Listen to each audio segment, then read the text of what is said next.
Assalamualaikum warahmatullahi wabarakatuh. Alhamdulillahilladzi arsala rasulahu bil huda wa dinil haq lidhhirahu ala dini kullihi wa kafa billahi syahida. Wassalatu wassalamu ala nabiyyina Muhammadin wa ala alihi wa sahbihi ajmain wa ba'd. Santri-santri yang dimuliakan Allah Subhanahu wa taala, alhamdulillah kita senantiasa memuji dan bersyukur kepada Allah Subhanahu wa taala. Di kesempatan yang berbahagia ini kita berjumpa walaupun secara tidak langsung, tapi mudah-mudahan ini menjadi wasilah kebaikan untuk kita semua mendapatkan keberkahan, mendapatkan ilmu pemahaman dari urusan agama kita yang mulia ini. Kita memuji kepada Allah Subhanahu wa taala, bersyukur kepadanya dengan pujian dan syukur yang bukan basa-basi.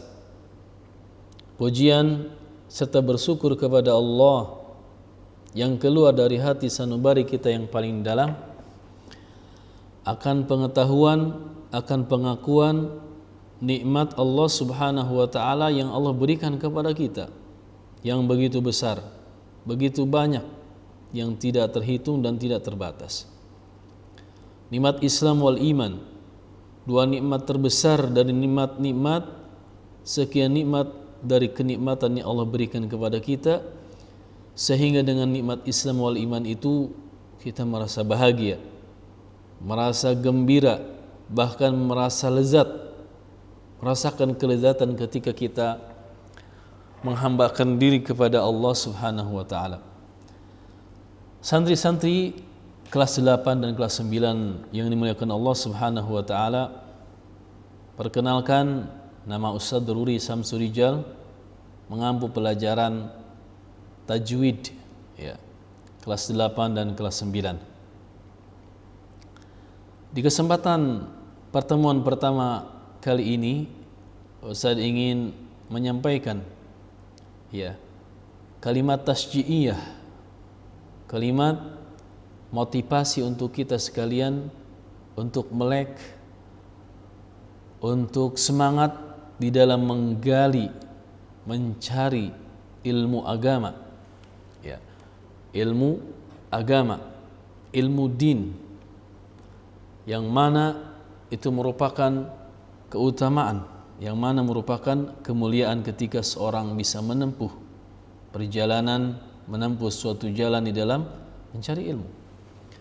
Sebagaimana sabda Nabi kita yang mulia, Nabi Muhammad sallallahu alaihi wasallam, "Man salaka tariqan yaltamisu fihi ilman, sahhalallahu lahu bihi tariqan ila jannah." Barang siapa yang menempuh satu perjalanan di dalam mencari ilmu, maka Allah akan mudahkan jalan dia menuju ke surga. Subhanallah. Barang siapa yang menempuh sebuah jalan di dalam mencari ilmu, maka dia akan Allah mudahkan jalannya menuju ke surga. Di antara keutamaan memahami agama Islam ini, para santri-santri sekalian, bahwa dengan memahami agama ini merupakan afdalul ibadah, afdalul a'mal. Memahami agama merupakan ibadah yang paling utama, amalan yang utama, wa alamatul khair, dan ciri tanda kebaikan. Jadi mencari ilmu, memahami agama, tafaqquh fid din, merupakan ibadah yang paling utama dan merupakan ciri tanda kebaikan. Sebagaimana sabda Nabi kita yang mulia alaihi salatu wassalam, "Man yuridillahu bihi khairan yufaqihu fid din." Barang siapa yang Allah kehendaki baginya kebaikan, Allah pahamkan dia dalam masalah agama. Allah pahamkan dia tentang syariatnya, hukum-hukum agama Islam. Allah pahamkan dia tentang tauhid dan syirik, sunnah bid'ah, halal haram, dan urusan agamanya. Man yuridillahu bihi khairan yufaqihu fid din. Barang siapa yang Allah kehendaki baginya kebaikan, Allah pahamkan dia dalam masalah agama. Jadi di antara ciri Allah memberikan kebaikan kepada seorang hamba, Allah pahamkan dia dalam masalah agama. Para jamaah yang muliakan Allah Subhanahu wa taala. Di dalam Al-Qur'an Allah Subhanahu wa taala berfirman, "Huwallazi arsala rasulahu bil huda wa dinil haq." Dialah Allah yang telah mengutus Rasulnya bil huda, dengan petunjuk, wa dinil haq, dan agama yang benar. Kata para ulama, al-huda, petunjuk, adalah al-ilmu nafi, ilmu yang bermanfaat. Qala Allah, qala Rasul, qala sahabah, ilmu yang bermanfaat. Wa dinil haq, dan agama yang benar adalah al-amal soleh, ilmu yang bermanfaat yang melahirkan amal soleh, ibadah kepada Allah Subhanahu wa ta'ala. Karena dengan ilmu yang bermanfaat itu akan melahirkan amal soleh. Ya, dengan ilmu yang bermanfaat itu, maka itu menjadi acuan dasar dia menghambakan diri kepada Allah Subhanahu wa ta'ala. Jadi Allah Subhanahu wa ta'ala yang menciptakan manusia, Allah Subhanahu wa ta'ala yang memerintahkan manusia untuk menghambakan diri kepadanya, dan Allah tidak meninggalkan begitu saja, tapi Allah mengutus para rasul. Allah menurunkan kitab-kitab suci sebagai panduan pedoman bagaimana seorang hamba itu menghambakan diri kepada Allah Subhanahu wa ta'ala. Jadi tidak dibiarkan begitu saja. Ya, tapi Allah utus para rasul. Allah turunkan kitab suci sebagai pedoman, sebagai contoh bagaimanakah menghambakan dan melakukan ketaatan kepada Allah Subhanahu wa ta'ala. Keutamaan yang ketiga memahami agama adalah bahwa dengan memahami agama itu, maka dia akan mendapatkan banyak-banyak kebaikan. Bahkan Allah Subhanahu wa ta'ala memerintahkan nabinya yang mulia Nabi Muhammad sallallahu alaihi wasallam untuk meminta tambahan ilmu.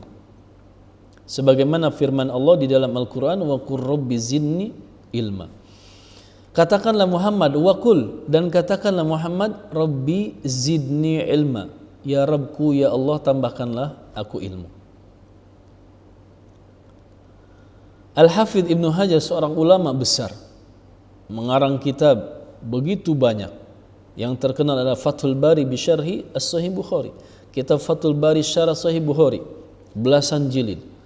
Beliau juga mengarang kitab Bulughul Maram, ya, dengan ukuran yang sedang, berisi 1500-an hadis. Yang mana Bulughul Maram ini dikaji oleh kaum muslimin. Bukan hanya khusus di Indonesia, bahkan kaum muslimin seluruh dunia. Ya, ini menunjukkan keberkahan akan ilmu Al-Hafidh Ibnu Hajar. Beliau mengatakan berkenan dengan ayat wa qur rabbi zidni ilman. Beliau mengatakan bahwa hadhihi wadihu dilalati fi fadlil ilmi. Ayat ini menjelaskan tentang keutamaan dari ilmu. Ayat ini ayat yang jelas menjelaskan keutamaan ilmu. Kenapa? Karena Allah Subhanahu wa ta'ala, ni anna Allah lam ya'mur nabiyahu bi talabil azdiyadi min syai'in illa min ilmin. Karena Allah Subhanahu wa ta'ala tidak pernah memerintahkan nabinya yang mulia Muhammad sallallahu alaihi wasallam untuk meminta tambahan dari apapun, kecuali meminta tambahan dari ilmu. Wa samma Nabi sallallahu alaihi wasallam, dan Nabi sallallahu alaihi wasallam menamakan al-majalis, majlis-majlis allati yata'allamu fiha al-ilmu nafi bi riyadin, riyadun min riyadil jannah. Nabi menamakan majlis-majlis yang dipelajari pada majlis itu ilmu yang bermanfaat. Qala Allah, qala Rasul, qala sahabah, dengan apa? Riyadun min riyadil jannah. Subhanallah, taman di antara taman-taman surga. Dan Al-Bina berharap termasuk di antara yang disebutkan oleh Nabi, taman di antara taman-taman surga, dengan mendatangkan santri dari berbagai macam pelosok negeri untuk belajar mendalami urusan agamanya, belajar tentang akidah, hadis, tauhid, ya, belajar tentang tajwid dan ilmu-ilmu agama yang lain serta ilmu dunia yang diperlukan oleh manusia. Wa akhbaro annal ulama hum warasatul anbiya, dan Nabi juga menginformasikan, memberitakan bahwa para ulama mereka adalah pewaris para nabi. Para nabi tidak mewariskan dinar, mata uang yang terbuat dari emas, wala dirham, tidak juga mata uang yang terbuat dari perak, walakin warasul ilma, akan tetapi para nabi mewariskan kepada para ulama ilmu. Faman akhadhaha faqad akhadha bihadzin wafir, barang siapa yang mengambil warisan itu, sungguh dia telah mengambil bahagian yang banyak. Para jamaah yang dimuliakan Allah Subhanahu wa taala, santri-santri yang dimuliakan Allah Subhanahu wa taala. Jadi mencari ilmu, memahami agama, at-tafaqquh fi din merupakan ibadah yang utama. Kemudian lebih spesifik lagi, lebih menunjuk lagi bahwa lebih khusus lagi pembahasan kita adalah tentang ilmu tajwid. Santri sekalian, Al-Quran merupakan hudan lil muttaqin, petunjuk bagi orang yang bertakwa. Al-Quran adalah sebagai landasan hidup manusia, ya, memiliki keistimewaan yang tidak dimiliki oleh kitab-kitab yang lain. Di antara rukun iman adalah mempercaya atau mengimani kitab-kitab yang diturunkan sebelum Al-Quran. Al-Quran merupakan pelengkap, ya, pelengkap daripada kitab-kitab yang diturunkan kepada umat-umat sebelum umat Nabi Muhammad SAW. Yang mana Al-Quran ini memiliki keistimewaan yang tidak dimiliki oleh kitab-kitab sebelumnya. Maka di kesempatan pertemuan perdana dari pelajaran tajwid ini, kita akan baca beberapa keistimewaan. Kita mungkin sebutkan di kesempatan kali ini 3 keistimewaan yang dimiliki oleh Al-Quran, ya, yang mana kita mempelajari ilmu tajwid bagian daripada pelajaran yang berkaitan dengan Al-Quran. Bagaimana membaca Al-Quran dengan baik dan benar. Keistimewaan Al-Quran yang bisa kita baca di kesempatan kali ini adalah 3 saja. Yang pertama, bahwa keistimewaan ketika membacanya. Ini yang kita fokuskan, poin A ini, keistimewaan tilawah, membaca Al-Quran. Yang kedua, keistimewaan tadabbur, merenungkan, memahami.